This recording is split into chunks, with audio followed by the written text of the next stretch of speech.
അമ്പലങ്ങൾ എന്ന് പറഞ്ഞാൽ വെറും ഈ തൊഴിൽ മാത്രമല്ല, അവിടെ ക്ഷേത്രകല വേണം. പിന്നെ നമ്മൾക്ക് എല്ലാവർക്കും കൂടി ഒന്നിച്ചിട്ട് സംസാരിക്കാവുന്നത് വേണം. ഇത് അമ്പലത്തിൽ പോയി നമ്മളിപ്പോഴത്തെ കല്യാണത്തിന് മുമ്പ് കണ്ടില്ല, 2000 ആൾക്കാർ കല്യാണത്തിന് വരും, ഒരു വീഡിയോ ഉണ്ടാവും, അടുത്തിരിക്കുന്നവരോട് സംസാരിക്കാൻ പറ്റാതിരിക്കാൻ വേണ്ടിയിട്ട് വലിയ സൗണ്ടിൽ മൈക്ക് വെച്ചിട്ടുണ്ടാവും. എന്നാൽ അടുത്തിരിക്കുന്നവരുടെ പേര് പോലും അറിയില്ല.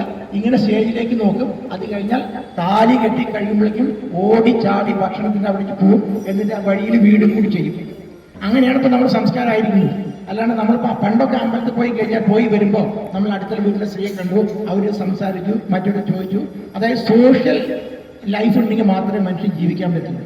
നമ്മൾ വീട്ടിലെ എല്ലാ സൗകര്യവും ഉണ്ടാ പറയും. ചില ആൾക്കാർ ഒരു അച്ഛനമ്മയും നിങ്ങളെ പുറത്തേക്ക് പോകേണ്ട സാധനമൊന്നും വാങ്ങിക്കണം, എല്ലാം ഇവിടെ കിട്ടുന്നില്ലേ, നിങ്ങൾ എന്തിനാ വെറുതെ ഇറങ്ങുന്നത് ചോദിക്കും. പക്ഷെ അച്ഛന് ഭയങ്കര സങ്കടമായിരിക്കും. കാരണം തന്നെ അവർക്ക് പുറമെ അല്ലെങ്കിൽ കടയിൽ പോയിട്ട് ആ കടക്കാരോട് സംസാരിക്കണം, വഴിയിലുള്ള വേറെ ആൾക്കാരോട് സംസാരിക്കണം. ഇങ്ങനെ പല ആൾക്കാരുമായിട്ട് സംസാരിക്കുമ്പോഴേ നമുക്ക് സുഖം കിട്ടില്ല. ഇങ്ങനെ ഈ കിട്ടുന്ന എല്ലാതും നമ്മളെ കളഞ്ഞ് നമ്മളെ വെറുതെ ഒരു ടിവിയുടെ മുമ്പിൽ മാത്രമാക്കി തീർത്തിട്ടില്ല. ഈ കാര്യമാണ് തെറ്റ്.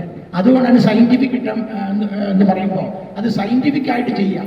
ഇതിന് എന്താണ് ഓരോ കാര്യം ചെയ്യുമ്പോഴും അതുകൊണ്ട് എന്ത് ഗുണം ഉണ്ടാവുമെന്ന് നമ്മൾ ശരിക്കും മനസ്സിലാക്കി ചെയ്യാം.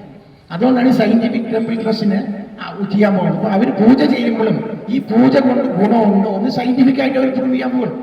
അപ്പോൾ അതുകൊണ്ട് ഇതേവരെയുള്ള മറ്റുള്ള കൺസെപ്ഷനിൽ വ്യത്യാസപ്പെട്ടിട്ട് ഈ ധന്വന്തരി യാഗത്തിൽ നിങ്ങൾ എല്ലാവരും പങ്കെടുക്കണം. എന്നിട്ട് നിങ്ങളെ സൂക്കട് മാറുന്നുണ്ടോ എന്ന് നിങ്ങൾക്ക് സ്വയം തന്നെ മനസ്സിലാക്കാൻ പറ്റും. അല്ലാണ്ട് നമ്മൾ ഭക്ഷണം കഴിക്കുന്ന നേരത്ത് മാത്രം യാഗത്തിന് പോയിട്ട് ഭക്ഷണം കഴിച്ച് വന്ന കാര്യമില്ല.